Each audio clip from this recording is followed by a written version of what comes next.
Mi hermano me abofeteó por negarme a cancelar mi cita médica para llevarlo a su partido. Su futuro importa, tu vida no, sentenciaron mis padres. Así que me fui para siempre y sin mí, ellos lo perdieron absolutamente todo. Hola, soy Isabella Morales, tengo 27 años. Ese sábado por la mañana, mi hermano pequeño, Alejandro, me miró directamente a los ojos y dijo, cancela tu cita con el médico y llévame al aeropuerto ahora mismo. Dije, no. Lo siguiente que supe fue que su mano se estrelló contra mi cara con tanta fuerza que me hizo tambalear. Perra egoísta, gritó. Mis padres ni siquiera parpadearon. Mamá simplemente añadió con frialdad, su futuro sí importa. El tuyo no. Esa cita con el médico, por la que esperé 9 meses enteros, la que me diría si el bulto en mi cuello era cáncer o no. Su vuelo al Perfect Game National, el evento que podría asegurarle un contrato multimillonario en la MLB. Me fui de casa ese mismo día y ellos lo perdieron todo. Siempre he sido la sombra en el borde de nuestro propio patio trasero. Desde que mi hermano pequeño, Alejandro, tenía 8 años, ese patio era su reino. Papá arrancó el césped y vertió una losa de hormigón solo para que él pudiera tener un túnel de bateo de 18 metros con redes de calidad profesional e iluminación de estadio que iluminaba toda la manzana. Cada lunes, miércoles y viernes, un nuevo entrenador privado con una chaqueta de calentamiento de las grandes ligas llegaba en una Silverado levantada, $300 la hora, en efectivo. Sin recibo, claro. Los fines de semana ya no eran fines de semana. Eran vuelos nocturnos a Júpiter, Fort Myers, Phoenix, cualquier lugar donde se celebraran los mejores torneos de béisbol de viaje ese mes. Alejandro volaba en primera clase cuando tenía 12 años. Yo todavía iba en el autobús RTD al colegio comunitario. Pagaba mis propios libros, mi propia comida, mi todo. Mientras a Alejandro le hacían tacos a medida cada 6 semanas, yo trabajaba en turnos nocturnos de limpieza en un parque de oficinas en Bellevue, y luego fichaba a las 6 de la mañana en Einstein Bros. En Pearl Street para poder acumular suficientes créditos para transferirme a la CU Boulder. Mi dormitorio era el sótano sin terminar, paredes de bloques de hormigón, una bombilla desnuda, un futón que encontré en Craigslist y una banda sonora constante de pelotas de béisbol golpeando la malla sobre mi cabeza hasta la medianoche. Algunas noches contaba los golpes en lugar de ovejas. 137, 138. Hasta que las luces finalmente se apagaban. Mamá mantenía una enorme pizarra blanca en la nevera con todo el año de Alejandro planificado en rojo. Campeonato Mundial WWBA en julio, Perfect Game National en junio, Area Codes en agosto. Mi horario de trabajo nunca se ganó ni un solo cuadrado. Cuando entré en Boulder con una beca parcial, papá levantó la vista de su teléfono el tiempo suficiente para decir, genial, eso significa que te irás de aquí antes. No vinieron a mi ceremonia de graduación. Alejandro tenía un evento en Georgia ese fin de semana. Mamá me envió un mensaje de texto con un emoji de béisbol y nada más. A los 26, finalmente tenía un trabajo de verdad en una agencia de publicidad en el centro de la ciudad, ganando lo suficiente para alquilar un estudio de 37 metros cuadrados cerca de Colfax. Todavía enviaba dinero a casa cada mes porque las cuotas del equipo de viaje subían de nuevo, o la nueva pistola de radar costaba $2,000, o el equipo necesitaba nuevos uniformes con el número de Alejandro cosido en la espalda con letras en 3D. Me decía a mí misma que era temporal. Una vez que me revisaran el bulto del cuello, una vez que supiera que estaba bien, pararía. Finalmente pondría un límite. El bulto apareció justo después de mi cumpleaños 26, duro como una canica debajo de mi mandíbula.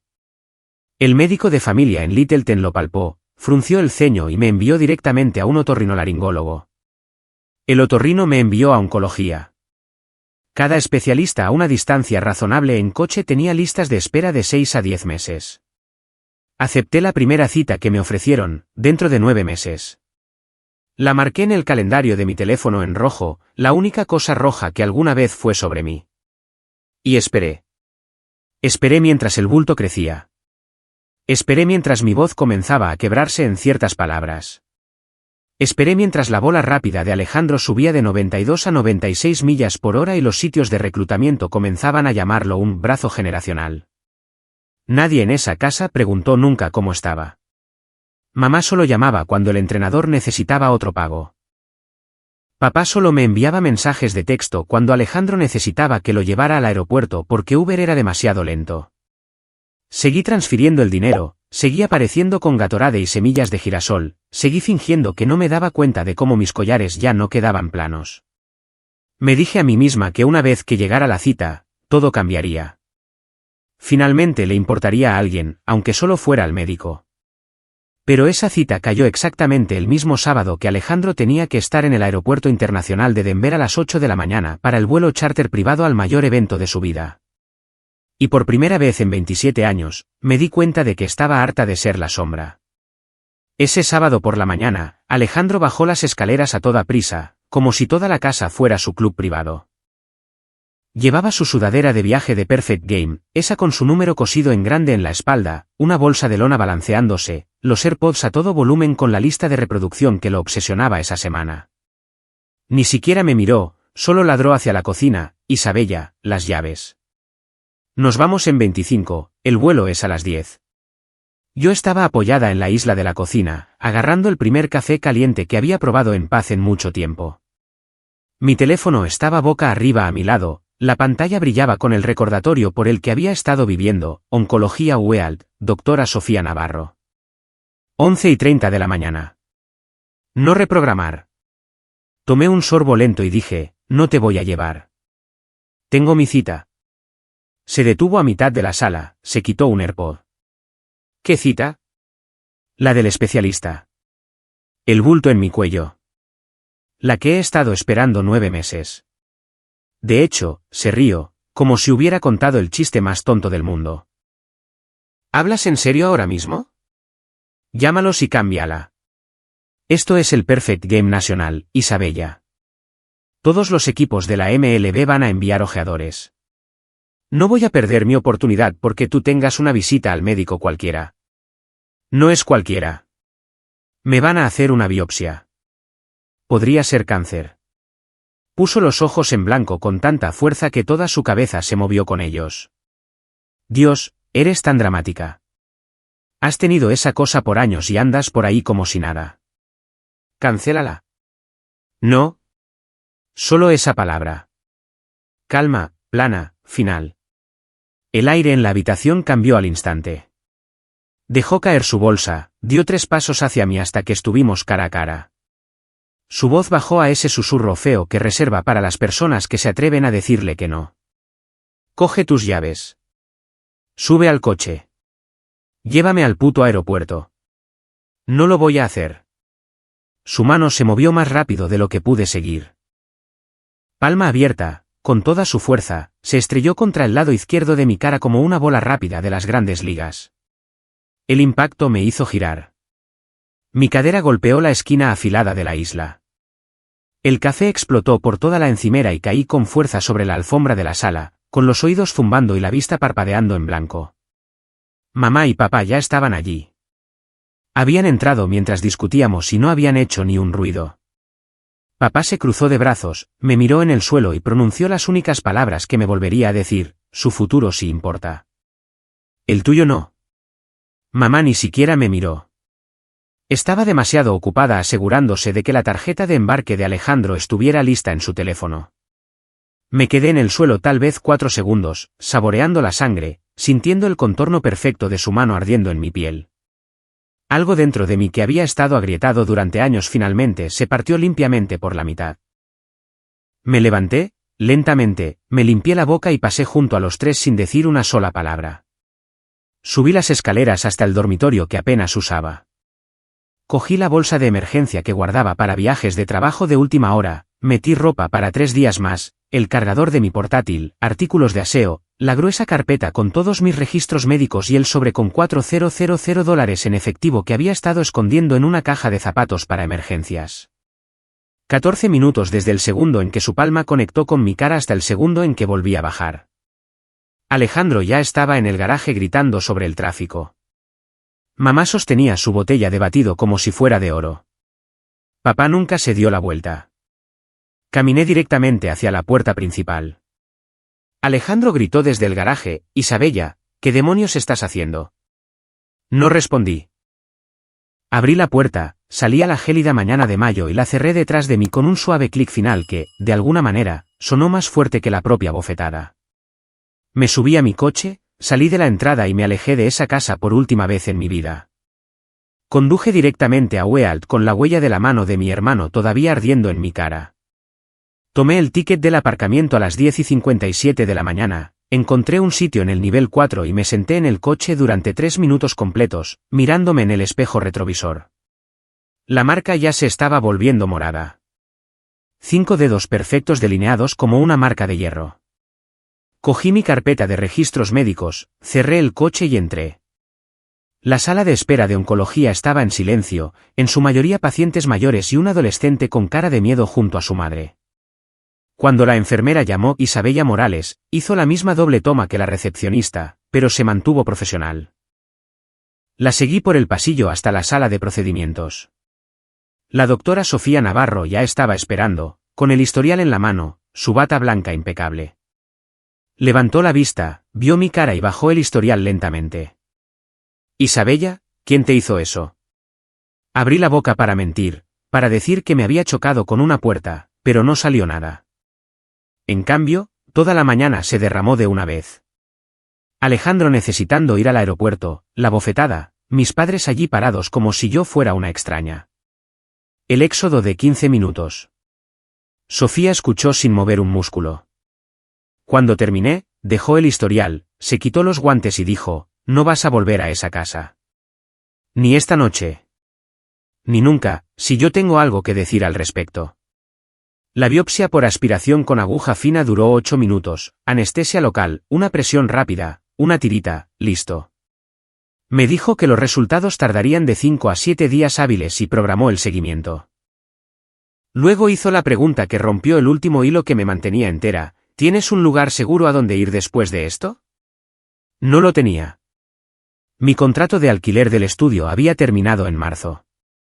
Había estado durmiendo en el sótano en un colchón de aire cada vez que estaba en la ciudad. Sofía no dudó. «¿Vienes a casa conmigo?»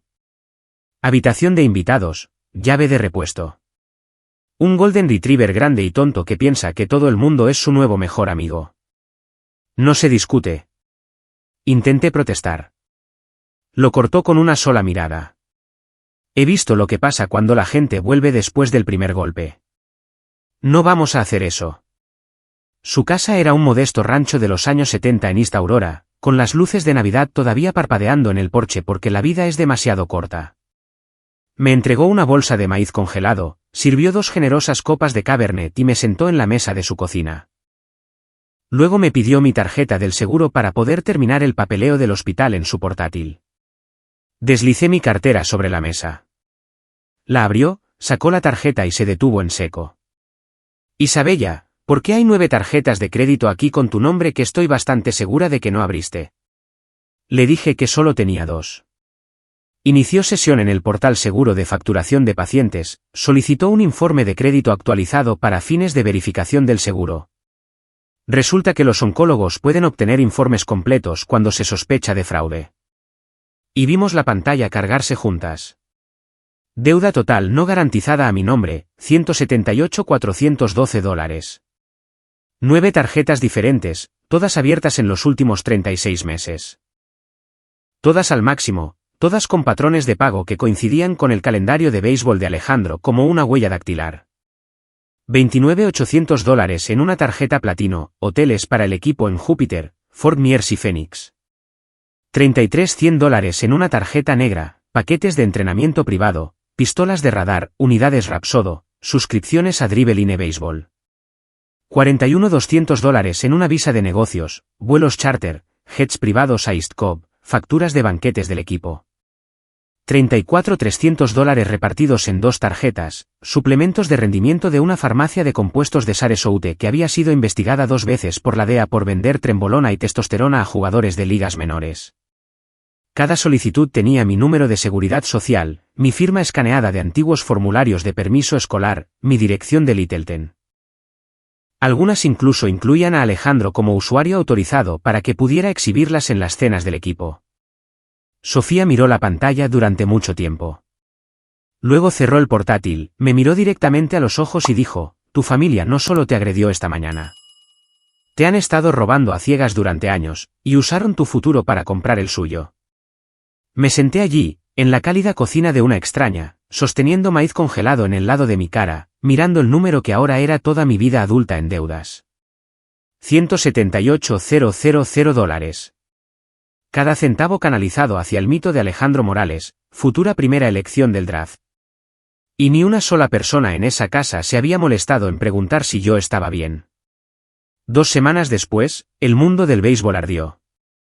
Estaba en la cocina de Sofía, con una vieja sudadera de la CEU, comiendo yogur directamente del envase cuando mi teléfono se volvió loco.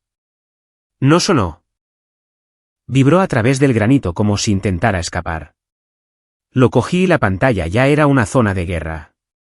Primero llegaron las capturas de pantalla del chat grupal de padres con los que no había hablado desde el instituto. Luego los espacios de Twitter, luego los mensajes directos de cuentas que ni siquiera seguía. Perfect Game National había realizado pruebas sorpresa a cada brazo que lanzara por encima de 92 millas por hora ese fin de semana. A Alejandro lo sacaron del montículo después de su cuarta entrada, escoltado a la enfermería por 2 tipos con polos con insignias de la USADA. Le tomaron sangre y orina en el acto. Los resultados llegaron del Laboratorio Olímpico de Colorado Springs en menos de 48 horas, positivo por 3 compuestos anabólicos distintos. Números tan caricaturescamente altos que el laboratorio lo marcó como inconsistente con el uso terapéutico, y lo envió directamente a la oficina de ojeadores de la MLB. A las 10:12 de la mañana, su nombre desapareció de las tablas de clasificación en vivo. A las 11:03 de la mañana, la cuenta oficial de Perfect Game publicó la declaración más seca en la historia del deporte: el participante 04 ha sido retirado del evento y no es elegible para todas las actividades futuras de PG debido a una violación de la política antidopaje. Al mediodía, todos los sitios de reclutamiento lo habían borrado. Baseball America, Prep Baseball Report, Fight to All Prospects Live. Desaparecidos. Su perfil de jugador ahora redirigía a una página 404. 11 entrenadores de la división y que le habían estado enviando emojis de corazón durante 2 años de repente dejaron de responder por completo. 11 ofertas de beca completa se evaporaron como si nunca hubieran existido. La junta del draft de la MLB, que lo proyectaba como una de las 15 mejores selecciones en 2027, ahora tenía una sola línea en las notas internas que se filtró 1 hora después: prohibición permanente de béisbol global. No contactar. Mi teléfono se convirtió en un arma. Mamá envió 41 mensajes en 6 minutos. Tú hiciste esto. Estás muerta para nosotros. Tu hermano está llorando en su habitación y es tu culpa. Papá envió una nota de voz. 38 segundos de puro veneno, más te vale rezar para que no te vuelva a ver. Alejandro envió 87 mensajes de texto antes de que lo bloqueara. Empezaron con súplicas, pasaron a amenazas y terminaron con el sollozando en mayúsculas que yo había asesinado su sueño. Como si yo hubiera sido la que sostenía la jeringuilla. A las 3 de la tarde, alguien ya había iniciado un GoFundMe titulado «Ayuda a Alejandro Morales a luchar contra un falso positivo», y fue retirado en 20 minutos por violar los términos de servicio. A las 5 de la tarde, la publicación principal en el foro de reclutamiento más grande era un hilo de 47 páginas llamado «El escándalo de esteroides de Alejandro Morales, cronología y pruebas», con 1.2 millones de visitas.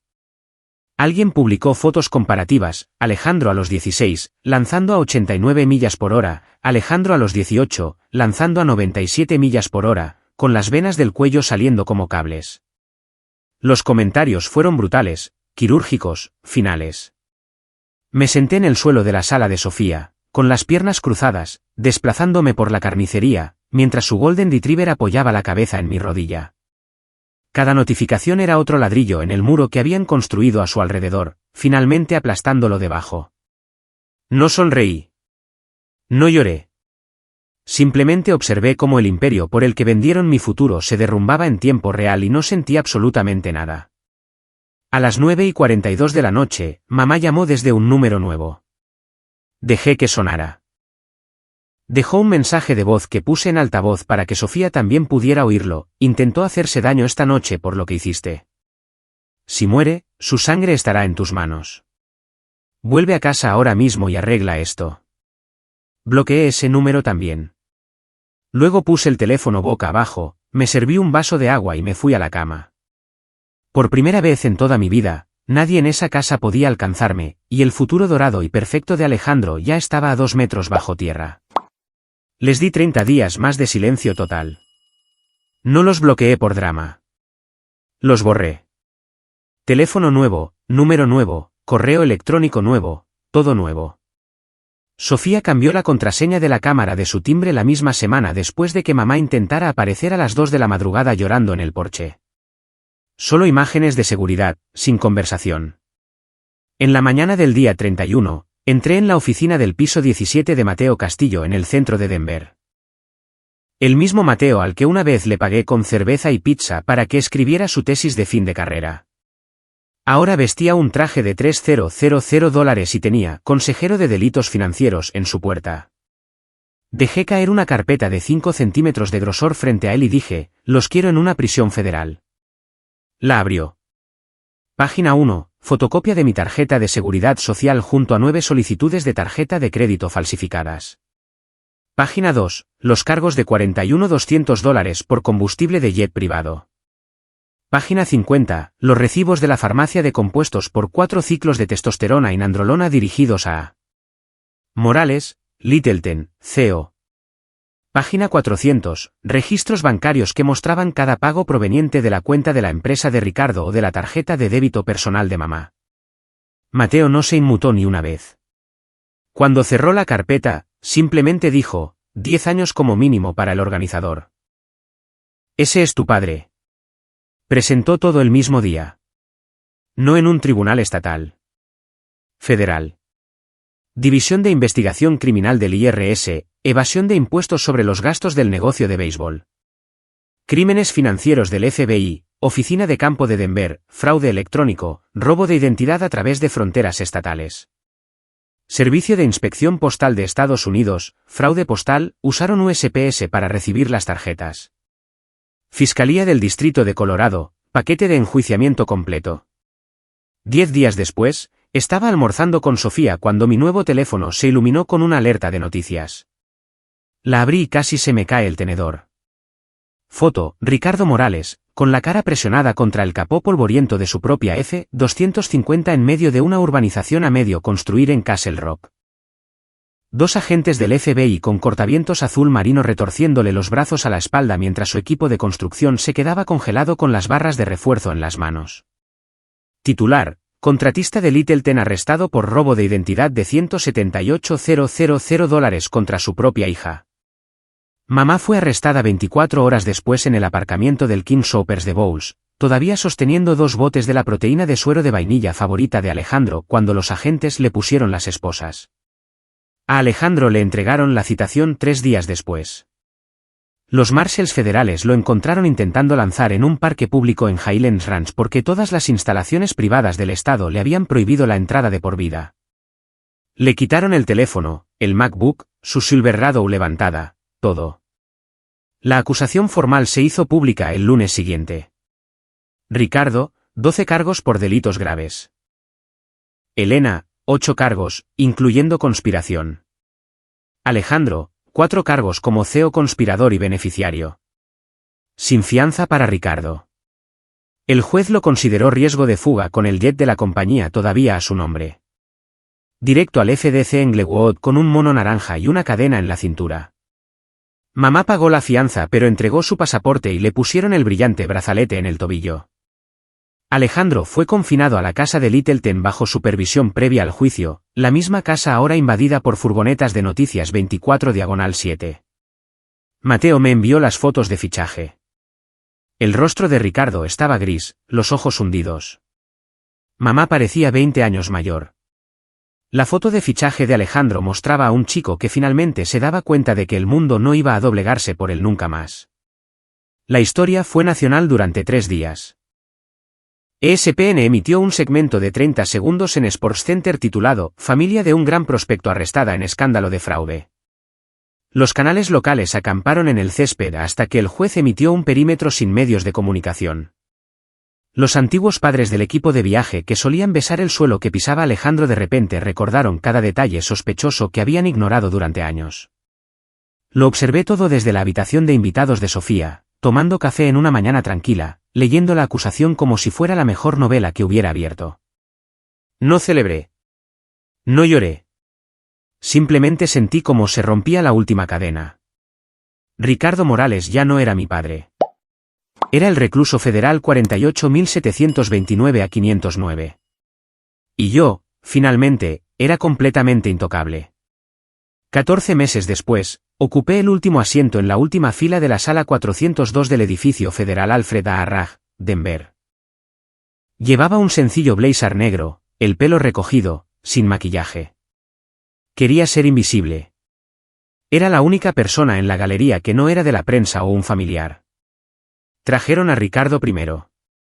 Mono naranja, cadena en la cintura, el pelo encanecido en las sienes. Había perdido 18 kilos y toda su arrogancia. Cuando escaneó la sala en busca de caras familiares, sus ojos pasaron de largo por mí como si fuera una extraña. ¿Bien? Elena fue la siguiente, el monitor del tobillo oculto bajo pantalones anchos, agarrando un rosario con tanta fuerza que sus nudillos estaban blancos. Alejandro entró arrastrando los pies al final, con sandalias de la prisión, las muñecas esposadas al frente, con el aspecto del chico de 18 años roto que ahora era. Ninguno de ellos me vio. La jueza entró. Todos se pusieron de pie. El fiscal expuso el acuerdo final de culpabilidad con una voz plana y aburrida. Ricardo Morales. Declaración de culpabilidad a 3 cargos de robo de identidad agravado, 2 cargos de fraude electrónico, 1 cargo de evasión de impuestos. Sentencia recomendada, 96 meses de encarcelamiento federal. Sin libertad condicional. 3 años de libertad supervisada. Elena Morales. Culpable de conspiración y encubrimiento de un delito grave. 60 meses de libertad condicional, los primeros 18 meses de confinamiento domiciliario. Restitución total, conjunta y solidaria. Alejandro Morales. Sentencia diferida, programa de desviación. 2 años de libertad condicional, prohibición permanente del béisbol organizado a cualquier nivel. La jueza le preguntó a Ricardo si tenía algo que decir. Se levantó, con la voz temblorosa, y ofreció la actuación de su vida. Estoy avergonzado. Tomé decisiones terribles. Intentaba darle una oportunidad a mi hijo. Nunca quise hacerle daño a mi hija. Incluso logró soltar una lágrima. La jueza no se conmovió. Cuando pronunció la sentencia, 96 meses a cumplir en FCI en Glenwood, fecha de ingreso en 30 días, las rodillas de Ricardo se doblaron. 2 marshals lo sujetaron antes de que cayera al suelo. Elena soltó un sonido animal, mitad sollozo, mitad grito. Alejandro simplemente miró al frente, con los ojos vacíos. La restitución fue ordenada de forma conjunta, $178.412, más intereses, pagaderos inmediatamente. El fiscal solicitó entonces, y la jueza concedió, el decomiso de la casa de Littleton para satisfacer parte de la deuda. La casa de 5 dormitorios, la jaula de bateo en el patio trasero, la sala de trofeos, todo se había ido. Subasta programada en 41 días. Vi a los marshals llevarse a Ricardo. Sus hombros estaban encorvados como los de un anciano. Elena intentó alcanzar a Alejandro, pero él se apartó de su contacto. Por un breve segundo, los ojos de mamá recorrieron la galería, buscando. Se posaron en mí. No me moví. No asentí. No parpadeé. Se dio cuenta de quién era y su rostro se desmoronó por completo. Simplemente la miré como si fuera de cristal. La jueza golpeó el mazo. Caso cerrado. La gente empezó a salir. Me quedé en mi asiento hasta que la sala estuvo vacía, excepto por el taquígrafo que recogía sus cosas. Cuando el último periodista se fue, finalmente solté el aire que había estado conteniendo durante más de 2 años. No hubo una oleada de victoria, ni lágrimas, ni ganas de correr y gritarles en la cara. Solo un vasto y helado vacío donde antes estaba mi familia. Como estar en la jaula de bateo del patio trasero después de que las luces finalmente se apagaran para siempre. Frío, silencioso, terminado. Salí del juzgado a una brillante tarde de Colorado. Las montañas se veían exactamente igual que siempre, pero todo lo demás era diferente ahora. Un año después de ese día, finalmente estaba completa. La biopsia resultó ser benigna. Sofía estirpó el bulto en una cirugía ambulatoria de 40 minutos, dejándome con una fina cicatriz que recorre como una línea silenciosa bajo mi mandíbula. Guardé el informe de patología en un marco en mi nuevo escritorio, nódulo tiroideo benigno. Sin evidencia de malignidad. Algunos días la toco solo para sentir que las palabras son reales. Con los cheques de la restitución y mis propios ahorros, compré un pequeño bungalow de los años 40 en Boulder, a 10 minutos de los senderos. Revestimiento verde oscuro, un porche que lo rodea, un patio trasero lo suficientemente grande para un perro y un jardín, y absolutamente ninguna jaula de bateo. Firmé un martes de septiembre, me dieron las llaves y dormí en el suelo esa primera noche porque el camión de la mudanza llegó tarde. Fue el mejor sueño de mi vida. Octubre llegó, dorado y fresco. Un sábado por la tarde, conduje hacia el sur por la autopista 93 sin otra razón que la luz era perfecta y quería un café del viejo lugar en Main Street. Tomé las carreteras secundarias a través de Littleton sin pensar, y allí estaba, la casa de Maple Lane. Un brillante cartel rojo de vendido clavado en el jardín delantero, un UAU aparcado en la entrada, una pareja joven cargando cajas, riendo, su pequeña hija persiguiendo burbujas por lo que solía ser el montículo de práctica de Alejandro. La jaula de bateo ya no estaba. Las luces del estadio ya no estaban. Los estantes de trofeos ya no estaban. Reduje la velocidad del coche a quizás 15 kilómetros por hora. La mujer levantó la vista, sonrió, saludó como hace la gente en Colorado. Levanté una mano del volante en respuesta. En el espejo retrovisor, vi a la niña correr directamente por el lugar donde una vez estuve, contando bolas rápidas en la oscuridad. Mantuve la imagen durante exactamente un segundo. Luego pisé el acelerador y me reincorporé a la carretera. Mis manos no temblaron en el volante. Ni un temblor. Ellos lo perdieron todo. La casa, la reputación, el niño de oro, el uno al otro. Yo gané una vida que finalmente es 100% mía. Y mientras las montañas se alzaban delante de mí y el viejo vecindario desaparecía detrás, sonreí por primera vez en años, sin mirar para ver quién podría estar observando. Nunca volví.